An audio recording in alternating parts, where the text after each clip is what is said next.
World War II was over and Hungary became a communist nation. Well, did it really? Because the Hungarian People's Republic, the Hungarian Communist State, was proclaimed in 1949. So what happened between 1945 and 1949? That were the years of the so-called Second Hungarian Republic, a short-lived state. And in this video, we're going to talk about that. Keep watching. Hey, welcome back on the channel. My name is Stefan, I'm a Dutch history teacher and I make videos about history for you, and if you find it interesting, please consider subscribing and also hit that notification bell. In November 1940, Hungary allied itself with the Axis powers and was able to regain much of the territories the country lost after World War I due to the Trianon Treaty of 1920. In 1941, Hungary joined Germany's invasion of the USSR. The Hungarian armies suffered a terrible defeat at the Don in 1943. From that moment, Miklós Horthy, the Hungarian regent, was trying to find a way out for his country. Germany was aware of this and wanted to keep the country under control. The German invasion of Hungary happened on Sunday morning, 19th of March 1944. Regent Miklós Horthy remained at his position. He continued to contact the Allies, and on the 15th of October, he managed an armistice with the Soviets.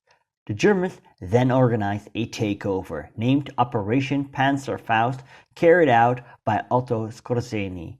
Horthy was taken into custody, and the Arrow Cross leader, Ferenc Szálasi, was appointed as leader of the nation.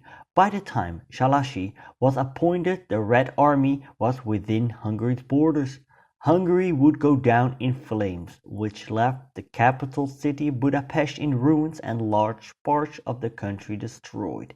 Many Hungarians were deported by the Soviets and many women were raped by Red Army troops. What was the future of Hungary going to be like? In 1944, when the Soviets captured the eastern Hungarian city of Debrecen, they already set up an alternative government of which Zoltan Tildy became the provisional prime minister. Hungary's territorial expansion from the war was nullified, which was officially agreed upon in 1947 with the Treaty of Paris. That meant that Hungary went back to its post-World War I borders. Also, Hungary's German population was expelled.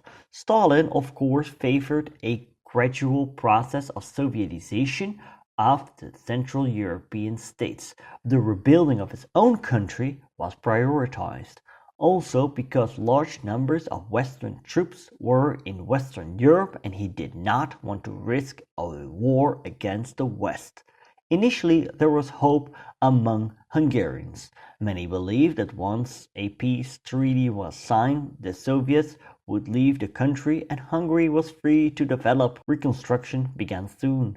For the time being, Stalin had decided to maintain a semblance of parliamentary democracy, but the Soviets were still confident in the victory of the Communist Party.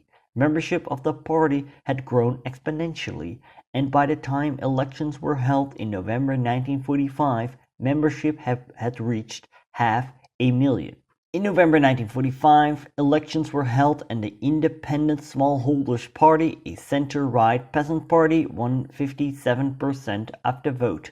Only 17% went to the Communists, that were now led by Matthias Rákosi and Ernő Gerő, who back in 1919 served under the short-lived Hungarian Soviet Republic of Béla Kun. The Soviet commander of Hungary, Marshal Kliment Voroshilov, didn't allow the smallholders to form a government and establish a government where communists were holding some of the key posts.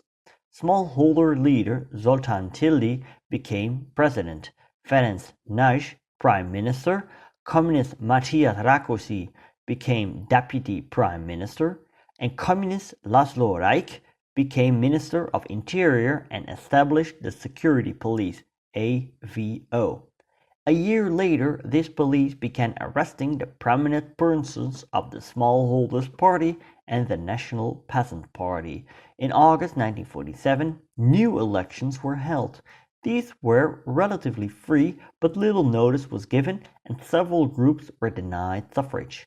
Still, the communists only got 22% of the vote. Under pressure, Nash resigned. 1948 marked a turning point. Schools were nationalized and came under direct government control. So were industries, commerce, and farms.